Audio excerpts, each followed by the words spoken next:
और आइए शुरू करते हैं न्यूज पथ पर सफर। सबसे पहले आपको दिखाते हैं ऐसी तस्वीरें जिनका जिक्र सरे रहा है। ये तस्वीरें सुर्खियों में भी है और सोशल मीडिया पर भी है। इनसे आपका बाखबर होना बेहद जरूरी है क्योंकि चौराहे पर इन्हीं की चर्चा महिला कैदियों के आरजे बनने की भी है।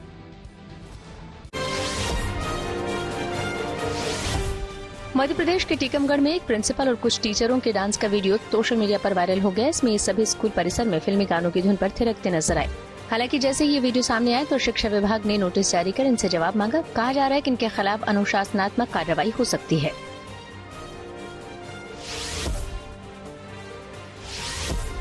यूपी के अमरोहा में 2 तेंदुए लोगों की गोद में नजर आए। इनका ये वीडियो सोशल मीडिया पर भी वायरल हो गया। दरअसल ये दोनों तेंदुए के शावक हैं। ये एक किसान के गन्ने के खेत में मिले। इसके बाद वन विभाग की टीम को सूचना दी गई। फिर इस टीम ने तेंदुए के शावकों को अपने कब्जे में ले लिया।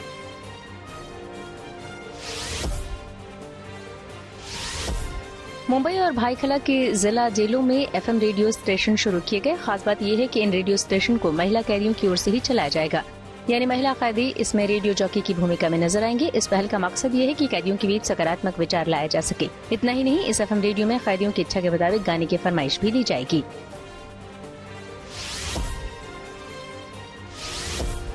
आरोप है कि क्रिकेटर ने ऋषभ पंत के साथ करोड़ों की धोखाधड़ी की। दरअसल दिल्ली पुलिस ने हरियाणा के क्रिकेटर को गिरफ्तार किया है। उस पर होटल ताज पैलेस में करीब 5.5 लाख रुपए की धोखाधड़ी का आरोप लगा।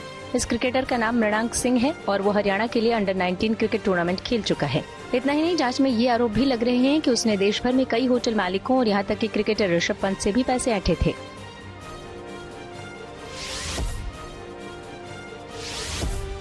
स्पेन के फुटबॉल क्लब बार्सिलोना ने सोशल मीडिया पर एक वीडियो शेयर किया जिसमें फुटबॉल स्टेडियम में टाइगर घूमता नजर आया। इसके साथ ही ये भी लिखा गया कि बार्सिलोना में क्या हुआ। इसी पोस्ट में 2 आंखों वाली की इमोजी भी लगाई गई। वैसे ये साफ नहीं है कि ये वीडियो असली है या फिर आर्टिफिशियल इंटेलिजेंस से तैयार किया गया है, लेकिन कयास ये भी लग रहे हैं कि बार्सिलोना ने ये वीडियो इसलिए शेयर किया क्योंकि ब्राजील के युवा फुटबॉलर वितर हॉच ने बार्सिलोना के साथ करार किया है। वो अगले महीने स्पेन में होने वाले ला लीगा टूर्नामेंट में बार्सिलोना क्लब से खेल सकते हैं। यानी कुछ लोग कह रहे हैं कि इस वीडियो में दिख रहे टाइगर की तरह ही वितर हॉच को टाइगर दिखाया गया है जिनकी बार्सिलोना क्लब में एंट्री हुई है। जिंदगी का सफर सुहाना हो, इसके लिए सावधान रहना जरूरी है। रोजमर्रा की आपाधापी में कुछ देर बैठकर सोचना समझना भी जरूरी है कि आपके आसपास क्या हो रहा है और जो कुछ हो रहा है उससे हमारी जिंदगी, हमारा परिवार कैसे प्रभावित हो सकता है। इसलिए हॉर्न बजाकर बाखबर करने वाली खबर जरूरी होती है। और आज की ये खबर रिश्तों पर सोशल मीडिया के असर से जुड़ी है। इंस्टा या फेसबुक जैसे प्लेटफॉर्म पर प्यार का इजहार करती खूबसूरत तस्वीरें शेयर की जाती है। लोग देखते हैं, लाइक करते हैं, कमेंट करते हैं और लाजमी है कि कई बार रश भी करते हैं। लेकिन क्या सोशल मीडिया पर ऐसी तस्वीरें प्यार का दिखावा भर होती हैं? क्या ऐसी तस्वीरों के जरिए रिश्तों की असली सच्चाई छिपाई जाती है? ये बात हम इसलिए कर रहे हैं क्योंकि एक नई स्टडी में दावा किया गया है कि सोशल मीडिया पर प्यार का इजहार करने वाले कपल्स का रिश्ता बहुत अच्छा नहीं होता। इसके उलट ऐसे लोग जो कि सोशल मीडिया पर कम एक्टिव हैं, वो निजी जिंदगी में ज्यादा खुशहाल हैं। रिश्तों पर सोशल मीडिया का क्या असर है, ये समझना जरूरी है, इसलिए हॉर्न बजाना भी जरूरी है।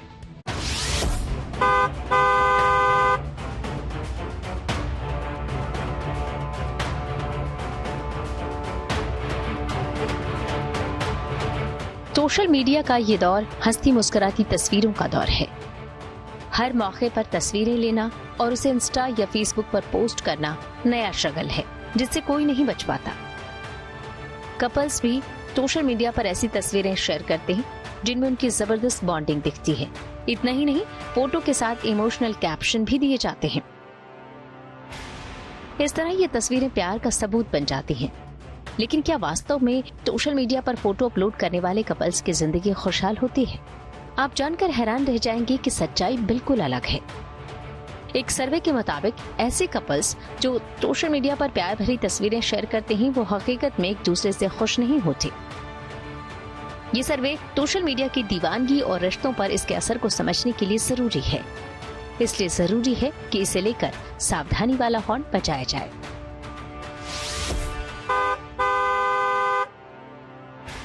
सबसे पहले आपको बताते हैं कि अमेरिका की यूनिवर्सिटी ऑफ कैंसस की रिसर्च में क्या सामने आया है। इस रिसर्च में सोशल मीडिया के इस्तेमाल और रिश्ते में उल्टा संबंध पाया गया, यानी एक की अधिकता दूसरे के प्रभाव को कम कर सकती है। रिसर्च में सामने आया कि जो कपल्स सोशल मीडिया का यूज जितना कम करते थे, उनका रिश्ता उतना ज्यादा मजबूत था। अमेरिका में ये रिसर्च सैकड़ों शादीशुदा और प्रेमी जोड़ों पर की गई। महीनों तक उनके बर्ताव पर निगरानी रखी गई, उनके रिश्ते पर बात की गई। इसके बाद सामने आया कि सोशल मीडिया पर अच्छे रिश्ते की नुमाइश करने वाले लोग असल में अपने पार्टनर से खुश नहीं थे। यानी दुनिया को जो तस्वीर दिखाई जा रही है, हकीकत में वो अलग हो सकती है। मुमकिन है टूरिस्ट स्पॉट पर खींची गई रोमांटिक तस्वीरें बस प्यार का दिखावा हो। इसी तरह जो सोशल मीडिया पर अपनी तस्वीरें शेयर नहीं करते, हो सकता है उनकी बॉन्डिंग ज्यादा मजबूत हो सकता है वो एक दूसरे के ज्यादा करीब हो। सोशल मीडिया का एक दूसरा पहलू भी है। जानकार मानते हैं कि जरूरत से ज्यादा सोशल मीडिया के इस्तेमाल से रिश्तों पर खराब असर पड़ता है, क्योंकि इससे एक दूसरे के साथ क्वालिटी टाइम में कमी आती है, आपसी भरोसे में कमी आती है और बेवफाई की आशंका बढ़ने लगती है। सोशल मीडिया का असर ये होता है कि पार्टनर्स एक दूसरे से नाहक उम्मीदें पालने लगते हैं और रिश्ते में प्यार होने से ज्यादा प्यार का शो ऑफ करना जरूरी लगने लगता है।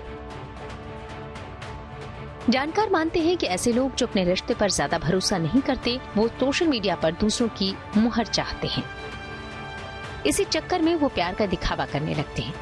लेकिन जो लोग सही मायनों में अपने रिश्ते से खुश हैं, वो शो ऑफ करने की बजाय रिश्ते को एंजॉय करते हैं। कहा जा सकता है कि रिश्तों के मामले में सोशल मीडिया कई बार गलत तस्वीर पेश कर रहा है। इसके अलावा रिश्तों में दरार डाल रहा है। अमेरिका के एक रिसर्च में पाया गया कि हर 7 में एक तलाक की वजह सोशल मीडिया था। हर 5 कपल्स में एक के बीच रोजाना होने वाली बहस की वजह सोशल मीडिया है। रिसर्च में पाया गया कि पार्टनर का सोशल मीडिया अकाउंट चेक करके सबसे ज्यादा ये देखा जाता है कि किससे क्या चैट की गई। सर्वे में पाया गया कि एक दूसरे का फोन चेक करना झगड़े की बड़ी वजह है, जबकि एक और सर्वे में पाया गया कि सोशल मीडिया का इस्तेमाल बेवफाई को ढकने छिपाने के लिए भी किया जा रहा है। यानी जो बेवफाई कर रहे थे या ऐसी आशंका थी, वो सोशल मीडिया पर खुलकर प्यार का इजहार कर रहे थे। साफ है कि प्यार या रिश्ते की गहराई समझने के लिए सोशल मीडिया पैमाना नहीं हो सकता। जो नजर आता है वो नजर का धोखा भी हो सकता है। हाँ, अगर रिश्ता अच्छा रखना है तो सोशल मीडिया के ज्यादा इस्तेमाल से बचना होगा। एक दूसरे के ऑनलाइन रहने पर कई बार झगड़ा हो जाता है। किसी एक को मिले ज्यादा लाइक या कमेंट की वजह से जलन बढ़ जाती है। कई बार लोग जरा सी बात पर मूड ऑफ या सो सैड जैसा स्टेटस लगा देते हैं। ये बात भी पार्टनर को हर्ट कर सकती है और रिश्ता कमजोर हो सकता है। इसलिए सोशल मीडिया पर अपनी तस्वीर और स्टेटस को लेकर सतर्क रहें। ध्यान रखें कि सोशल मीडिया पर दिखावा कहीं वास्तविक प्यार को खत्म न कर दे।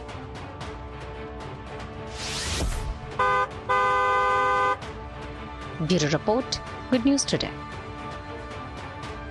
पति पत्नी के दरमियान सोशल मीडिया की मौजूदगी कैसे चुनौती बन सकती है, इसे हमने समझा मैरिज काउंसलर अनन्या श्रीवास्तव से।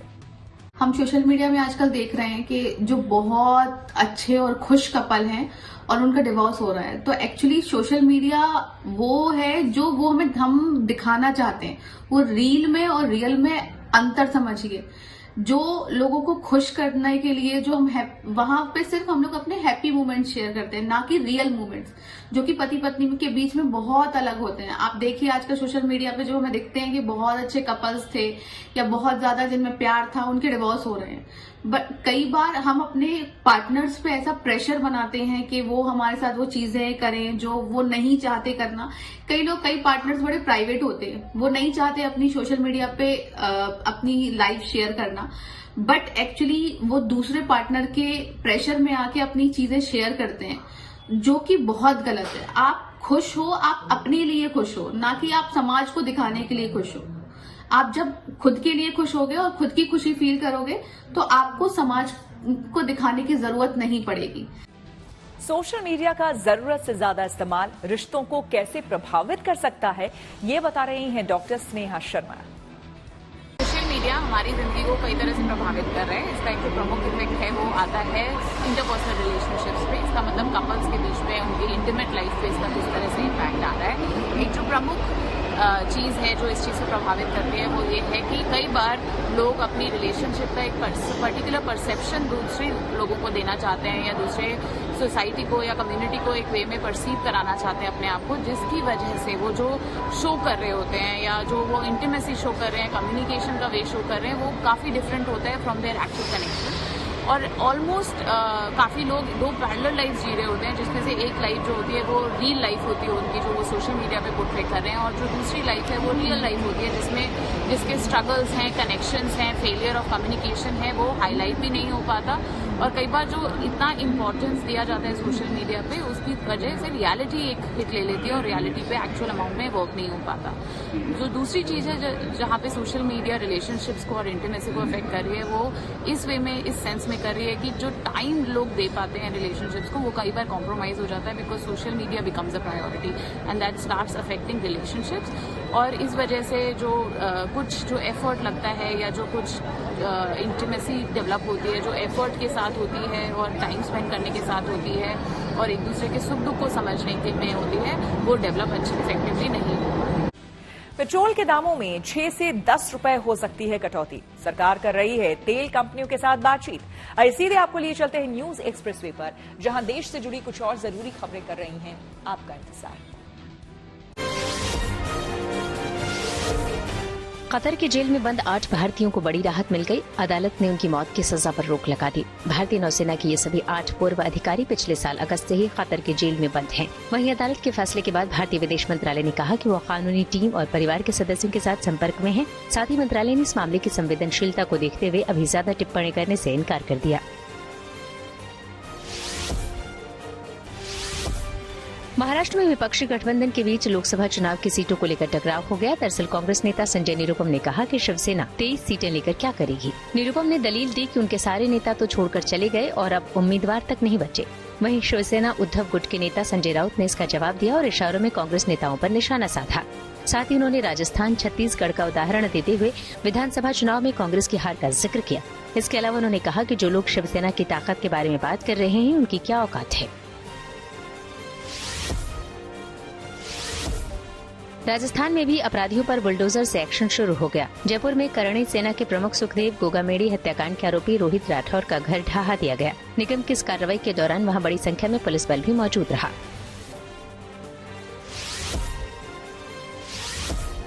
कांग्रेस के स्थापना दिवस पर नागपुर में एक रैली आयोजित की गई। इस रैली को हैं तैयार हम नाम दिया गया। कांग्रेस ने इस रैली के जरिए लोकसभा चुनाव से पहले अपना शक्ति प्रदर्शन करने की कोशिश की। इसमें राहुल गांधी ने बीजेपी पर हमला किया और कहा कि ये 2 विचारधाराओं की लड़ाई है। यूपी के गौतम बुद्ध नगर जिला प्रशासन ने स्कूलों को लेकर बड़ा फैसला लिया। अब स्कूलों में इस हफ्ते शुक्रवार और शनिवार को भी छुट्टी रहेगी। बढ़ती सर्दी की वजह से ये फैसला लिया गया। ये फैसला नर्सरी से 12वीं तक की सभी क्लास पर लागू होगा। इसी के साथ नोएडा में अभी से स्कूलों में सर्दियों की छुट्टियां भी शुरू हो गयी, क्योंकि पहले ही वहाँ 1 जनवरी से सर्दियों की छुट्टियां घोषित है।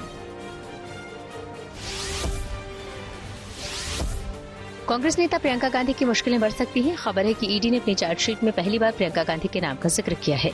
हालांकि उनका नाम आरोपी के तौर पर दर्ज नहीं किया गया। ईडी की चार्जशीट में प्रियंका के नाम का जिक्र फरीदाबाद के जमीन खरीद केस में आरोपी से जुड़े होने को लेकर किया गया। इस चार्जशीट में प्रियंका के साथ उनके पति रॉबर्ट वाड्रा का नाम भी शामिल है।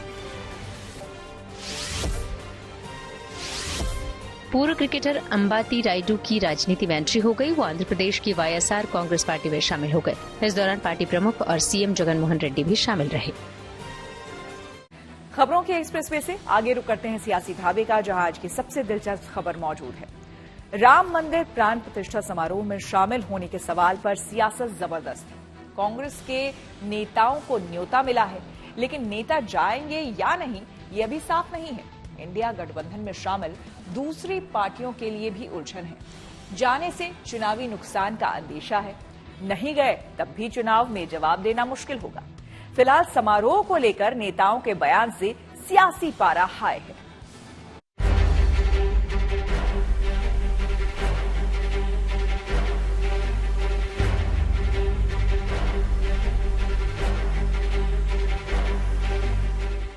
राम से जुड़ा न्योता है, लेकिन इस पर भी सियासत है। यूं कह लीजिए कि कांग्रेस और सहयोगी पार्टियों की आफत है। समझ में नहीं आ रहा कि अयोध्या जाएं या प्राण प्रतिष्ठा समारोह से किनारा कर लें। कुल मिलाकर धर्म के नाम पर इंडिया गठबंधन में भारी धर्म संकट है। कांग्रेस अकेली पार्टी है जिसके 3 नेताओं सोनिया गांधी, मल्लिकार्जुन खड़गे और अधीर रंजन चौधरी को न्योता मिला है, पर जाना है या नहीं इसे लेकर तस्वीर साफ नहीं। कांग्रेस में ही नेताओं की अलग अलग राय है। राम के नाम पे जो वोट मांगने वाले लोग हैं, उन लोगों से हमारा सवाल ये रहेगा कि भाई इस देश में जो भुखमरी बढ़ी है, इस देश में जो महंगाई बढ़ी है, जो बेरोजगारी बढ़ी है, लोगों की दुश्वारियां बढ़ी हैं, उनको दूर करने के लिए आपके पास क्या प्रोग्राम है, क्या प्लान है? ये प्लान जब तक लेके नहीं आते तब तक मुझे नहीं लगता कि चुनाव का एजेंडा सेट होगा। ये कार्यक्रम भाजपा का नहीं। पहली बात तो प्रधानमंत्री को इसका उद्घाटन नहीं करना चाहिए। ये तीर्थ पुरोहित करें, जो अवध की परंपरा है वहां पर मंदिर की स्थापना जैसे होती है करें, और अगर किसी की विशिष्ट उपस्थित चाहिए तो भारत के राष्ट्रपति की होनी चाहिए था, जो संवैधानिक मुखिया है, प्रधानमंत्री को। कांग्रेस ये बात खुलकर तो नहीं कह सकती, लेकिन लोकसभा चुनाव में उसकी नजर मुस्लिम मतदाताओं पर है। थिंक टैंक को लगता है कि प्राण प्रतिष्ठा समारोह में जाना बैकफायर कर सकता है। नहीं जाने से स्ट्रॉन्ग मैसेज जाएगा, पर चिंता ये है कि फिर बीजेपी हिंदू विरोधी होने का आरोप लगाएगी, यानी इधर कुआं उधर खाई है। I think this kind of sort of putting the Congress leadership in a box and saying, if you go, that means you are playing into the BJP's hands. If you don't go, that means you're anti-Hindu. I mean, this kind of thing is nonsense. What are we supposed to do? I think let the individuals make a reasonable choice. मुश्किल अकेले कांग्रेस की नहीं, India गठबंधन में शामिल तमाम पार्टियों की है। हालांकि डिम्पल यादव ने समारोह में जाने की बात कही है, लेकिन आसार हैं कि अखिलेश यूपी का समीकरण देखते हुए समारोह से दूरी बना सकते हैं। पश्चिम बंगाल में ममता और बिहार में लालू यादव भी राम नाम पर वोट बैंक कुर्बान नहीं करना चाहेंगे। कांग्रेस पर क्षेत्रीय पार्टियों का भी दबाव है। അത്തരം കാര്യങ്ങളിലൊക്കെ ഇന്ത്യ മുന്നണിക്ക് കൃത്യമായ സ്റ്റാൻഡ് ഉണ്ടാവും. അവർ കൂടിയിരുന്ന് ആലോചിച്ച് തീരുമാനിക്കും. ഞങ്ങളും അതിൽ പങ്കാളികളാണല്ലോ. അല്ല, അതൊക്കെ ആലോചിക്കാനും പറയാനുള്ള കഴിവും പ്രാപ്തിയും ഒക്കെ കോൺഗ്രസിനില്ല. അവരുടെ മറുപടി അവർ പറയും. അവർ പറയട്ടെ. അവരെ മറുപടി വന്നതിന് ശേഷം മുസ്ലിം ലീഗ് പ്രതികരിക്കാം. ബിജെപിയുടെ നയവും അവരുടെ ജനങ്ങളെ എങ്ങനെയൊക്കെ ഗൂപ്പിലാക്കാൻ ശ്രമിക്കുന്നു, ചൂഷണം ചെയ്യാൻ ശ്രമിക്കുന്നു. राज्यों में सिमटे सहयोगियों के लिए स्टैंड लेना आसान हो सकता है, लेकिन कांग्रेस के लिए नहीं। कांग्रेस के मुकाबले बेहतर स्थिति में वो हैं जिनको न्योता ही नहीं मिला। हालांकि इसकी तड़प उद्धव गुट के शिवसेना में दिखी। सरकार है बीजेपी की यूपी में और दिल्ली में, तो मुझे लगता है प्रभु श्री राम को एक तरह से किडनैप कर दिया है। तो हम क्या बैठे हैं क्या इनविटेशन का इंतजार करके? जब उनका बीजेपी का प्रोग्राम खत्म हो जाएगा तो हम जाएंगे राम लल्ला का दर्शन करने। लोकांच्या पाठीवर मिळवण्यासाठी ठोस असा कार्यक्रम नाही. त्यामुळे राम मंदिर जेवढे एकच निमित्त घेऊन जनतेमध्ये ते वेगळं तयार करण्याचा त्यांचा प्रयत्न आहे. यापेक्षा दुसरं काही दिसत नाही. कौन जाएगा कौन नहीं, जाने की क्या दलील होगी, नहीं जाने की क्या वजह, ये अभी साफ नहीं। हाँ, ये साफ है कि विपक्ष की ये उलझन बीजेपी के काम की है, बाकी सब माया राम की है। Bureau report, good news today. News पथ पर आगे है धन बाजार, जहां शेयर बाजार से लेकर कारोबार तक की सभी अहम खबरें होती हैं, जिसका सीधा रिश्ता आपकी आमदनी आपकी जेब से होता है। तो तेज रफ्तार खबरों के बीच ये जरूरी खबरें छूट ना जाए, इसलिए सीधे आपको लिए चलते हैं धन बाजार। शेयर बाजार में तेजी रही। सेंसेक्स ने दिन में कारोबार के दौरान 72,484 का आंकड़ा छुआ। हालांकि आखिर में ये 372 अंकों पर 72,410 पर बंद हुआ। वहीं निफ्टी भी 124 अंक चढ़कर 21,779 पर पहुंच गया। दिल्ली सराफा बाजार में सोने चांदी के भाव में तेजी रही। सोना 450 रुपए महंगा हुआ। अब दिल्ली में 10 ग्राम सोने की कीमत बढ़कर 64,300 रुपए हो गई। वहीं चांदी की कीमत में भी 400 रुपए की तेजी आई। 1 किलो चांदी 79,500 रुपए हो गई।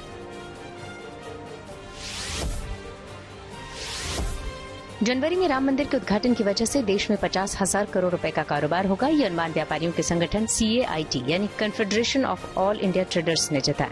दरअसल 22 जनवरी को अयोध्या में भव्य राम मंदिर की प्राण प्रतिष्ठा का कार्यक्रम होगा। ऐसे में अयोध्या समेत देश भर में इसे खास बनाने की तैयारी चल रही है।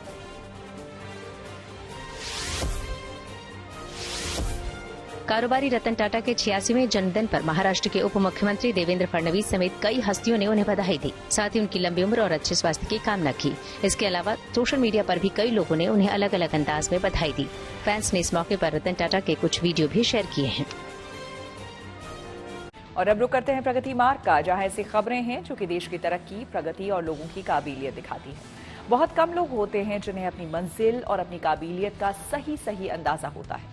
ग्रेटर नोएडा की समृद्धि ने कम उम्र में ही अपना रास्ता चुन लिया और अब वो इस पर पूरी शिद्दत से चल रही है। मंजिल तक पहुंचने के लिए कड़ी मेहनत कर रही है। वो महज 7 साल की उम्र में 2 बार स्केटिंग में नेशनल चैंपियन बन चुकी है और दर्जनों मेडल जीत चुकी है। सपना ओलंपिक में मेडल जीतने का है।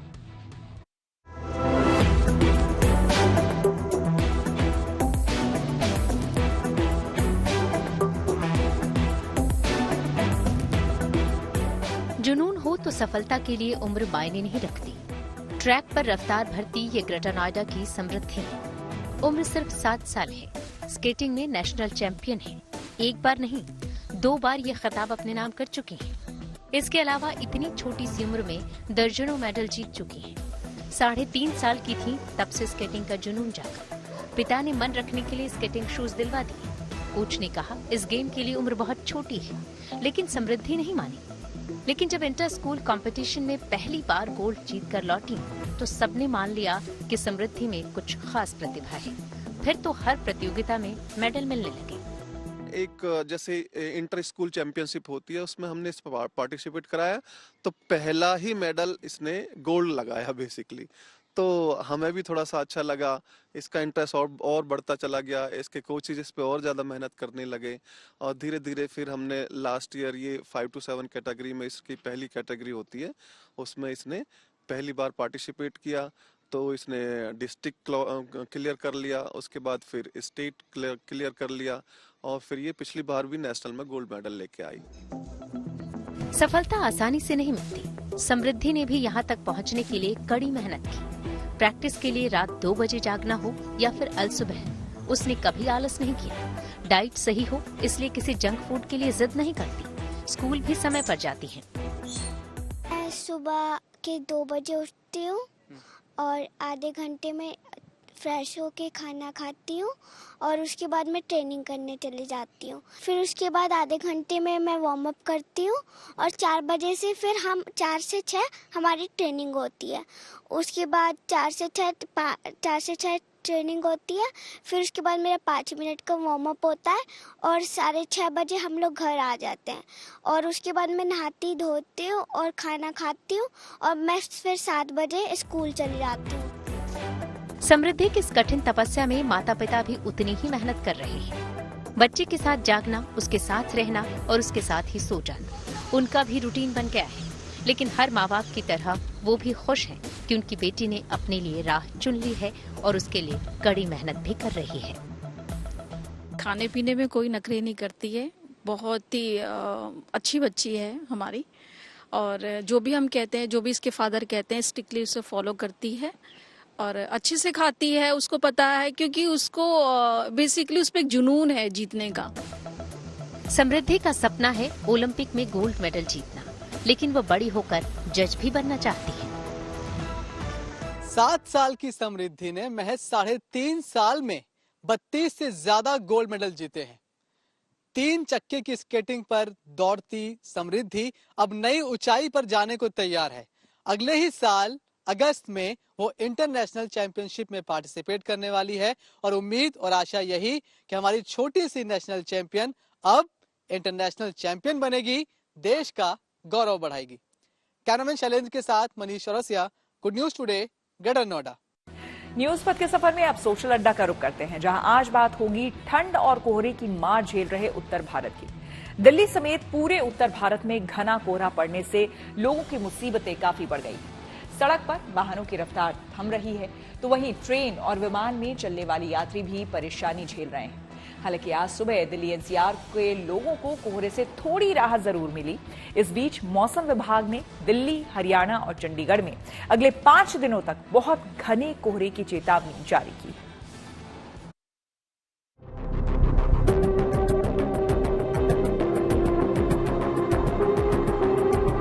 राजधानी दिल्ली और एनसीआर का आसमान आज कल के मुकाबले थोड़ा साफ दिखा। बुधवार को जहां घना कोहरा छाया हुआ था, तो वहीं आज कोहरा छटने पर विजिबिलिटी में भी सुधार देखा गया। लेकिन आज की तस्वीरें बिल्कुल बदल गई हैं। कल जहां 1 और 10 बजे तक यहां कोहरे की चादर से पूरा मिंटो रोड ढका हुआ था, वहीं आज तस्वीरें बिल्कुल बदल गई हैं। आज यहाँ पर आप तस्वीरों में देख सकते हैं कि आपको ट्रेन भी जाती हुई नजर आएगी और यातायात भी जो पहले से सुगम तरीके से यहाँ चलता हुआ नजर आएगा, क्योंकि कल 10 से 11 बजे तक कोहरा काफी ज्यादा था, लेकिन आज सुबह के 7 बज रहे हैं, कोहरे की तस्वीरें बदली है। मौसम विभाग की माने तो दिल्ली एनसीआर में कोहरा अब कम हो जाएगा। हालांकि दिल्ली में कोहरा छटा है, मगर मौसम में कपकपाहट बनी हुई है। कोहरे की सुधरती हालत जताने के लिए काफी है कि दिल्ली के साथ ही एनसीआर के इलाकों में भी देर रात से आज अल सुबह और फिर पूरे दिन घने कोहरे से लोगों को कुछ राहत मिलने के साफ साफ संकेत मिले। इस वक्त एनसीआर के शहर गाजियाबाद में आप स्थिति है कोहरे की वो साफ तौर पर देख सकते हैं। भले ही येलो अलर्ट है, बावजूद इसके आप देखिए कि कोहरे की स्थिति वह कंपैरेटिवली अच्छी दिखाई दे रही है और साफ तौर पर आप देख सकते हैं कि किस तरह से जो हाई राइज बिल्डिंग्स है वो भी यहाँ पर साफ तौर पर नजर आ रही हैं। मौसम विभाग के अनुसार ऊंचे पहाड़ी इलाकों में बारिश और बर्फबारी से ही मैदानी क्षेत्रों में ठंड बढ़ सकती है। हालांकि अभी मैदानी इलाकों के आसमान में बादल न होने से तापमान बढ़ा हुआ है, जिस वजह से ठंड कम है। तो जब एक्सटेंसिव और अच्छी बारिश होती है, उसके बाद जब नॉर्थ वेस्टर्ली हवाएं चलती है, वो ठंड लेके आती है। साथ में दूसरा रीजन ये है कि हमारे पास जो दिन के समय क्लाउडीनेस नहीं है, क्लाउड नहीं है, तो आसमान जो है दिन में आप देखेंगे कि 12 बजे के बाद आसमान साफ होता है और तेज धूप निकल के आती है, तो इससे टेम्परेचर सिग्निफिकेंटली बढ़ जाता है। तो दिन के तापमान में हमारे पास कोई ऐसा गिरावट नहीं है। बीते 1 हफ्ते से देखेंगे टेम्परेचर लगभग 23 से 24 डिग्री सेंटीग्रेड का बना हुआ है। तो जब इतना टेम्परेचर रहता है तो हमारे पास बहुत ज़्यादा ठंड की फीलिंग नहीं होती है। जब पहाड़ों पर बर्फबारी होगी, कोई एक्टिव वेस्टर्न डिस्टर्बेंस के आने के बाद उसके बाद जो हवाएं चलेंगी, उससे तापमान में गिरावट होगी।